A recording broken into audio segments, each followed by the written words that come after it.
¿Dónde está exactamente el Líbano? ¿Es un país fácil de invadir? ¿Por qué el Líbano aparece continuamente en el conflicto entre Israel, Palestina e Irán?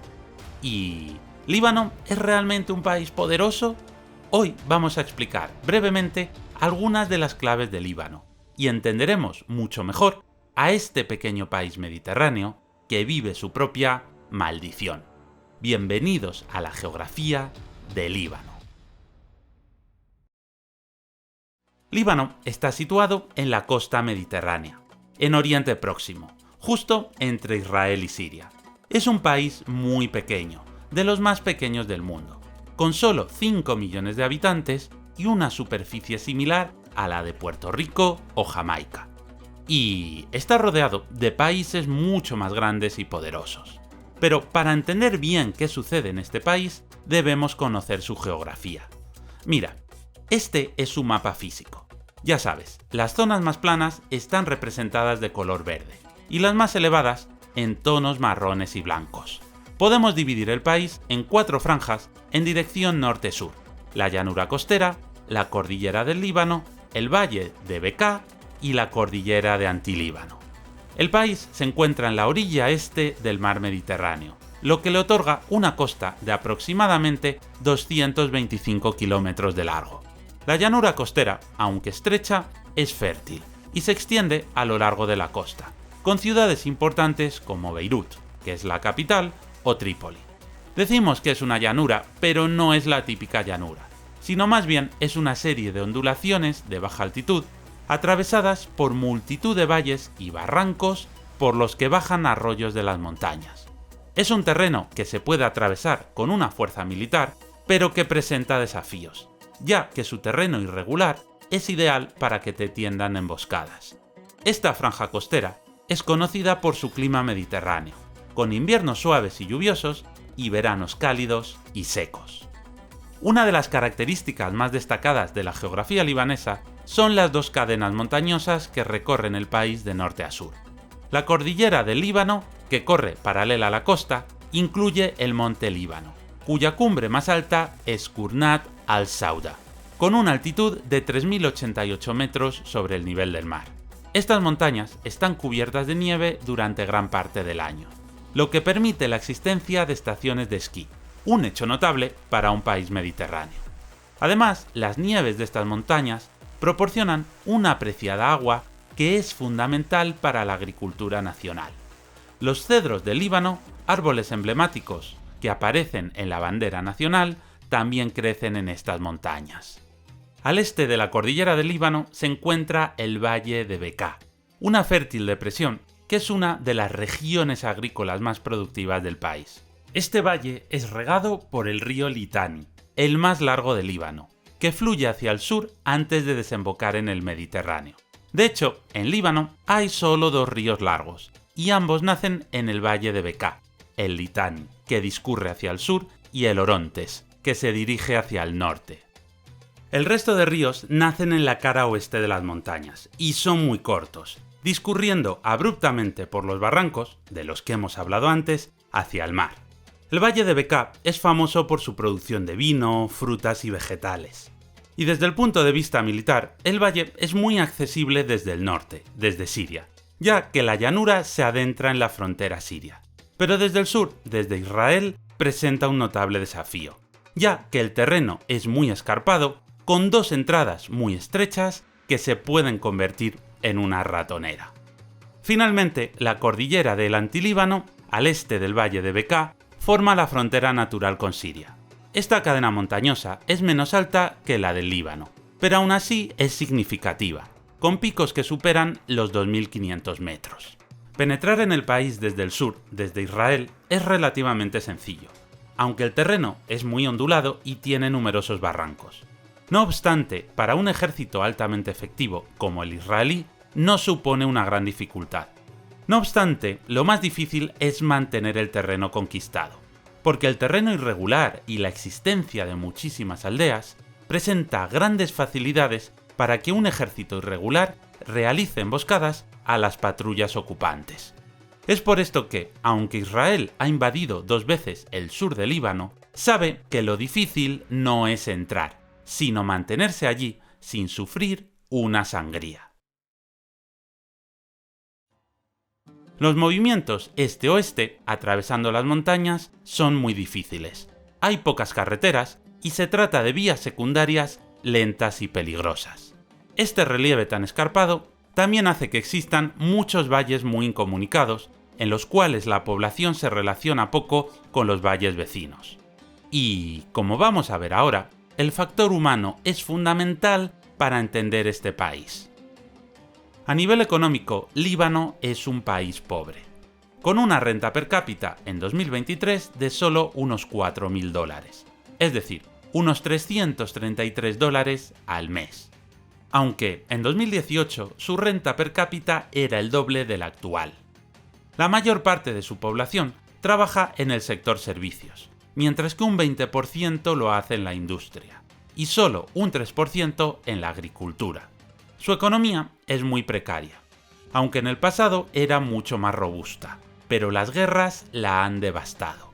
Si estudiamos su gráfico de exportaciones, en el que podemos ver por códigos de colores los principales productos que exporta, podemos entender un poquito más su economía. En rosa tenemos productos químicos, principalmente fertilizantes, como aquellos que destrozaron el puerto de Beirut. En amarillo, comida. En marrón, metales, principalmente chatarra. En azul, algunos productos tecnológicos sencillos. Y en naranja, las joyas de la corona, nunca mejor dicho. Principalmente oro, diamantes y otras joyas. Curioso para un país que no tiene minas. Estas joyas y metales preciosos son comprados en lugares de dudosa procedencia y luego son revendidos al exterior a través de la típica empresa pantalla. Y es que, como verás más adelante, en Líbano hay experiencia en esto de montar chiringuitos opacos para ocultar dinero turbio. Beirut, la capital y la ciudad más grande del país, es el centro neurálgico de la vida política, económica y cultural.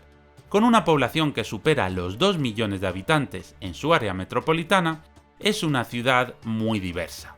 También es el centro económico de Líbano, con sectores claves como la finanza, el comercio y el turismo. A pesar de ser un país muy pequeño, Líbano tiene una densidad de población muy alta, de más de 500 habitantes por kilómetro cuadrado. Ocupa el puesto número 161 en tamaño, pero solo el 27 en densidad de población, ya que sus 5 millones de habitantes son muchos para sus apenas 10.000 kilómetros cuadrados.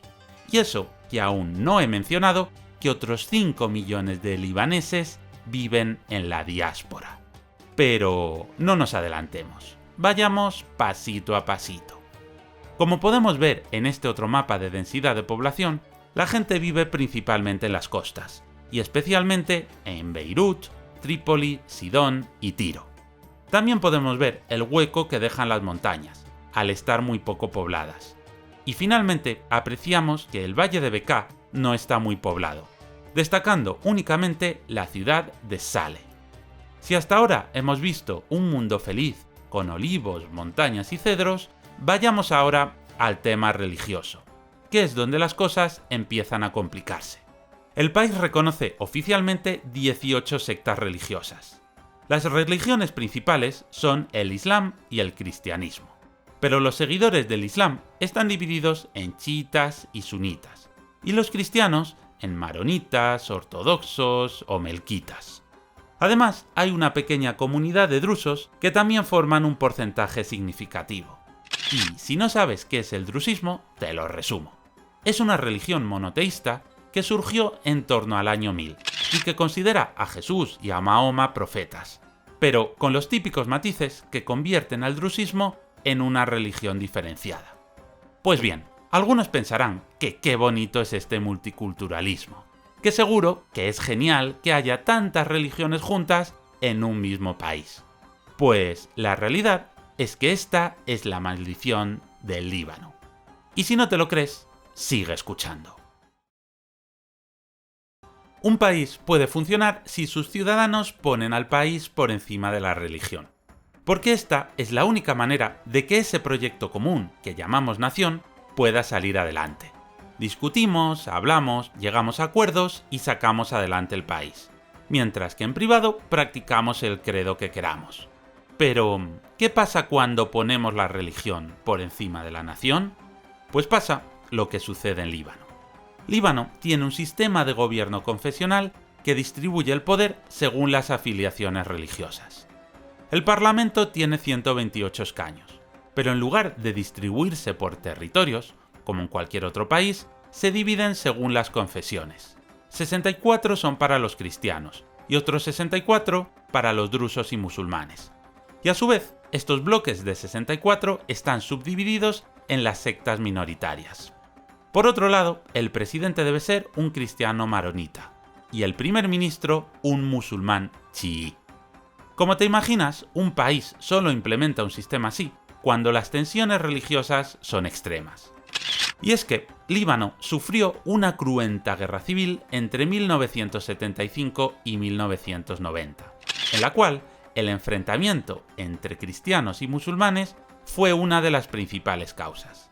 Aunque esto lo veremos en el apartado de historia de Líbano. Pero antes, ¿qué es eso que se ve por el horizonte? ¡Ahí va! ¡Mira! Es un me gusta celestial. Es una señal que te envía Dios para que no te olvides de darle a me gusta y de suscribirte al canal. Imagínate todo el trabajo que lleva este vídeo. Investigar, sintetizar, redactar, locutar y editar. Un trabajo monumental. Así que dale tu buen like y suscríbete. E incluso, si te está encantando, puedes pensar en hacerte miembro del canal y así ayudar, por una pequeña cantidad al mes, a que este proyecto de divulgación siga siendo posible. Muchas gracias. En Líbano, estas religiones no están distribuidas de igual manera por todo el país. No vive Mohamed, sunita, en el primer piso y David, cristiano, en el segundo. No.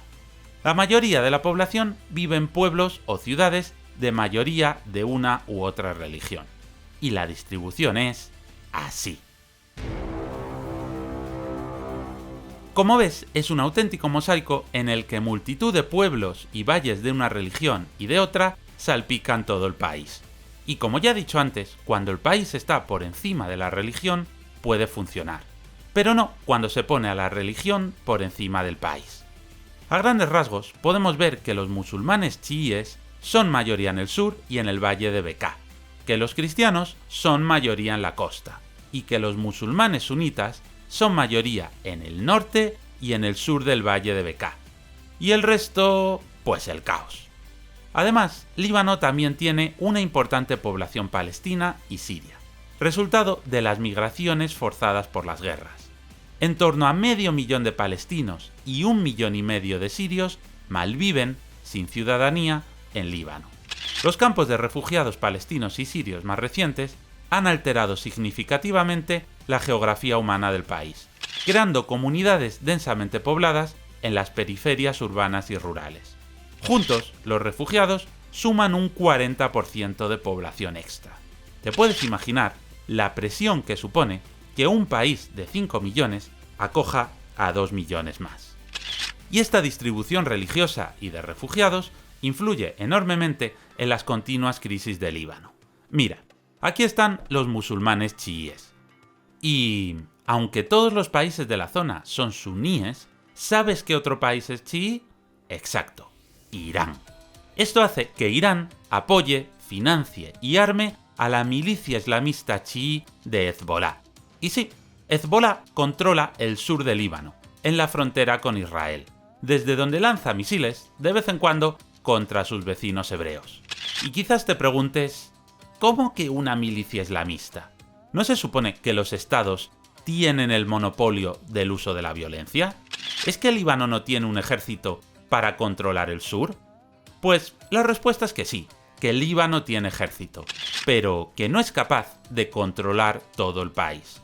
Hay zonas que directamente escapan de su control.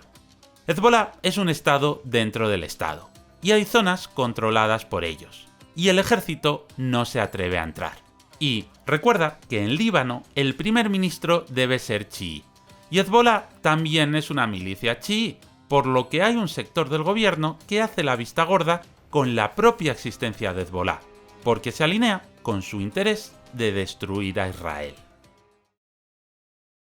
Y, naturalmente, Israel interviene cíclicamente en Líbano cuando ve que las milicias anti-israelíes se vuelven demasiado poderosas. Israel invadió el sur de Líbano en 1982, volvió a hacerlo en 2006 y ahora, en 2024, volvemos a estar al borde de la guerra. Pero, para entender más de lo que sucede en este país, necesitamos un poquito de historia. Así que, para conocer más del tema, deberías ver el vídeo sobre la historia del Líbano, que publicaremos la próxima semana. Así que no te olvides de darle a me gusta y de suscribirte para que no se te escape. Y ya sabes, también puedes considerar unirte al canal para apoyar, por una pequeña cantidad al mes, a que este apasionante proyecto de divulgación siga siendo viable. Muchas gracias por tu apoyo y hasta pronto.